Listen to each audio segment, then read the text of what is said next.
Sekitar 200 jemaah dikarantina usai beribadah di Masjid Jami Kebon Jeruk, Jakarta Barat. Karantina dilakukan pasca Dinas Kesehatan menyatakan 3 jemaah di masjid ini positif corona. Ratusan jemaah dari berbagai daerah akan dikarantina selama 14 hari ke depan usai mengikuti kegiatan tablik akbar Kamis 26 Maret lalu. Pintu masjid juga telah ditutup rapat dan dijaga oleh petugas keamanan. Assalamualaikum warahmatullahi wabarakatuh.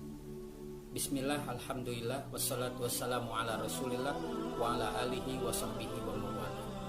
Saat ini negara kita sedang mengalami bencana, yaitu menyebarnya satu virus yang sangat berbahaya, virus yang disebut dengan virus corona atau COVID-19. Beberapa orang, malah ratusan orang sudah meninggal dunia karena terkena virus ini. Dan saat ini sudah ribuan orang yang positif terjangkit virus ini.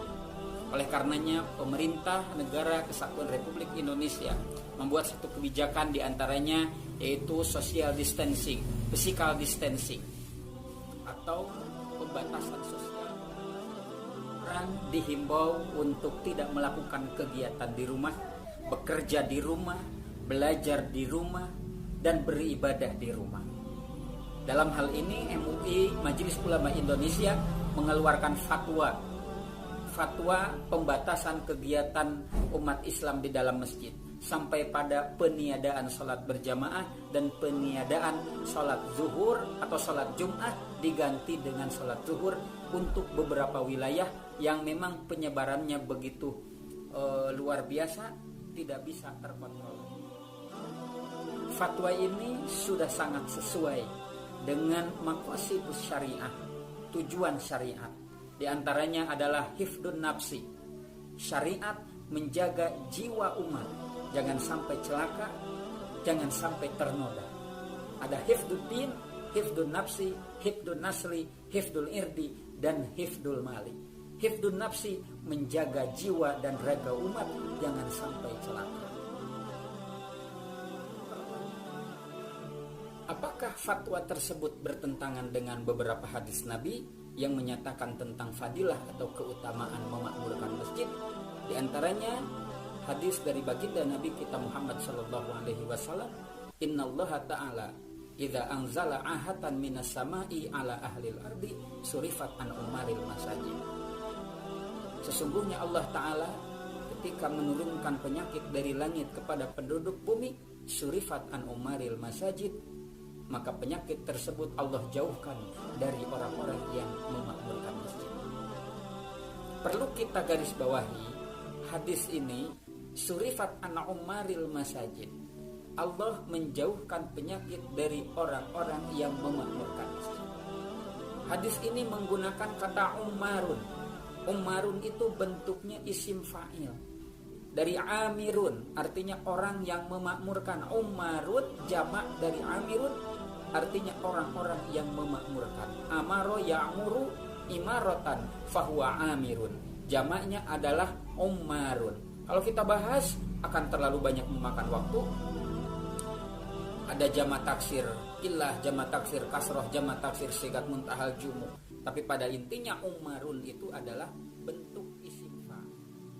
Ketika seseorang sudah menjadi pemakmur masjid, maka dia memiliki esensi sebagai seorang pemakmur masjid. Apa esensi dari seorang pemakmur masjid? Dalam hadis dikatakan, "Idza ra'aitumur rajula ya'tadul masajida fashhadu lahu bil iman."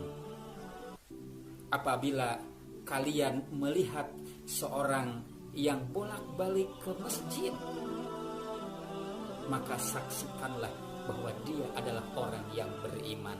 Qala Allahu azza wa jalla, "Innama ya'muru masajidallahi man amana billahi wal yaumil akhir."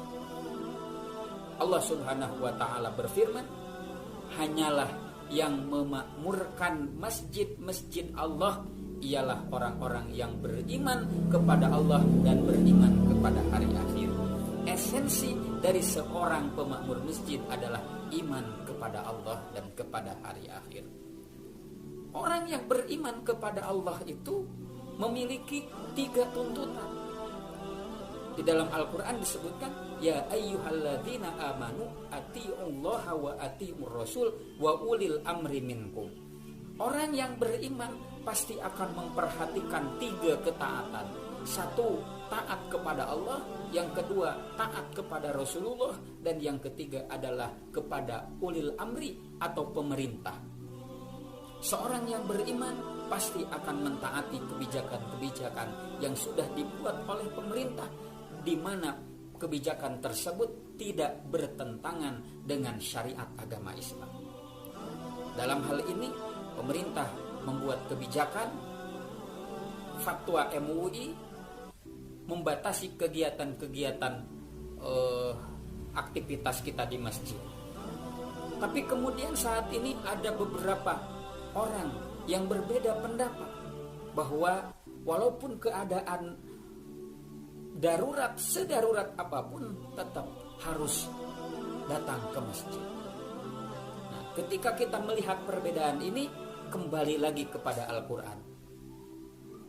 Ya ayyuhalladzina amanu atiullaha wa atiur rasul wa ulil amri minkum fa in tanaza'tum fi syai'in farudduhu ila Allah wa rasul.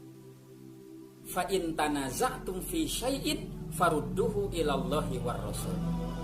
Kemudian apabila kamu berlainan pendapat tentang sesuatu, farudduhu ilallahi war rasul, maka kembalikanlah perkara itu kepada Allah dan Rasulnya. Kita kembalikan kepada Allah dan Rasulnya. Bagaimana Al-Quran menyikapi keadaan darurat bencana ini? Allah Subhanahu wa ta'ala berfirman, wala tulqu bi aidikum ila tahlukah, dan janganlah kalian menjerumuskan diri kalian ke dalam kehancuran. Begitu pula Rasulullah Shallallahu Alaihi Wasallam bersabda, la doror wala diror.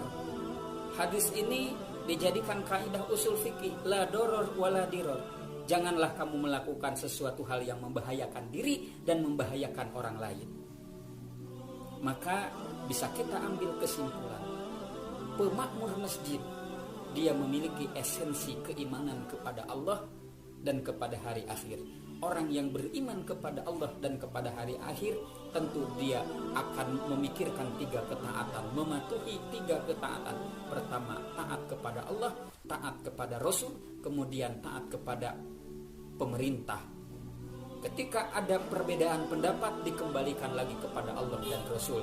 Bagaimana Allah menyatakan, bagaimana Rasulullah Shallallahu Alaihi Wasallam dalam hadisnya, ternyata benar, kita perlu menjaga diri dari kehancuran dan kita jangan sampai membahayakan diri dan membahayakan orang lain. Bisa jadi kita merasa diri kita ini sangat sehat, mampu menghadapi virus tersebut karena kita memiliki imunitas yang kuat, memiliki daya tahan tubuh yang tinggi, kemudian kita berkeliaran ke sana kemari. Tapi kita perlu ingat bahwa orang yang berinteraksi dengan kita mungkin saja dia memiliki daya tahan tubuh atau imunitas yang sangat rendah, akhirnya penyakit kita tularkan kepada orang lain. Nauzubillahi min dzalik. Dosa hukumnya, salat berjamaah hukumnya sunnah muakkadah. Kemudian salat Jumat itu wajib, akan tetapi dalam satu keadaan bisa diganti dengan salat zuhur, dalam keadaan tertentu bisa diganti dengan salat zuhur. Bukan meniadakan salat, tetapi kita melihat bagaimana usul fikih mengatakan darul mafasid muqaddam ala jalbil masalih. Menolak kerusakan lebih diutamakan ketimbang mengambil maslahat. Itu saja mungkin yang dapat saya sampaikan. Kerja di rumah, belajar di rumah, ibadah di rumah. Bagi beberapa wilayah yang memang sudah dinyatakan seperti itu. Khud masaf ada makadar, wallahul muwaffiq ila aqwamit thoriq. Wassalamualaikum.